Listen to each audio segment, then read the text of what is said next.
আয়নাঘর নিয়ে সিনেমা নির্মাণ করা হবে। তো এরকম কাজে কি আপনি আসলে এখন নিজেকে একদমই না, যুক্ত করবেন কিনা? একেবারেই না। কারণ আমি কখনোই পলিটিক্যাল কোনো কিছু আমার সাথে আমি চাই না যুক্ত হোক। আয়নাঘর সিনেমায় অভিনয় করার সুযোগ পেয়েও ফিরিয়ে দিয়েছিলেন বুবলি, কিন্তু কেন? যে প্রশ্নটি ইতিমধ্যে অনেকের মনেই জেগে উঠেছে।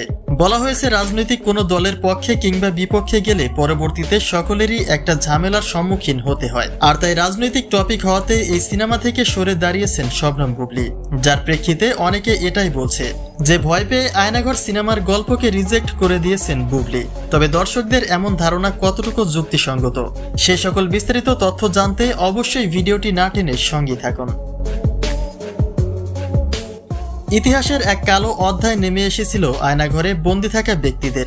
তারা হয়তোবা ভেবেই নিয়েছিল যে সারা জীবনের জন্য পরিবারকে হারাতে হয়েছে তাদের, কেননা একটা মানুষকে আয়নাঘরের মতো কোনো স্থানে যুগের পর যুগ আটক করে রাখা হলে সবার ক্ষেত্রেই আত্মবিশ্বাসটা আর থাকে না।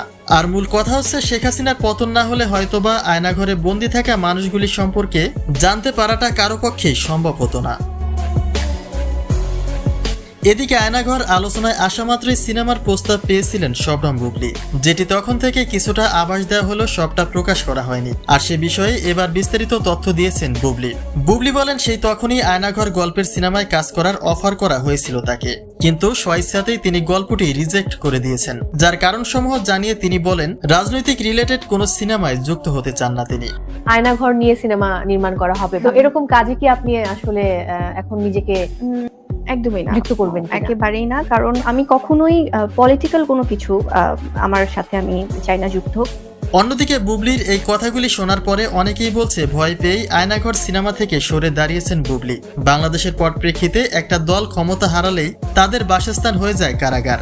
আর বুবলি যেহেতু ব্যক্তিগতভাবে রাজনৈতিক কোনো দলকেই সাপোর্ট করেন না, তাই আয়নাঘর সিনেমা করে পরবর্তীতে আওয়ামী লীগ সদস্যদের চোখের কাঁটা হতে চান না। তিনি যেহেতু একজন অভিনয় শিল্পী, তাই সারা দেশবাসীর কাছে ভালোবাসার জায়গাটি সমানভাবে রাখাটাই তাদের মূল লক্ষ্য, যে বিষয়টি অবশ্যই যৌক্তিক।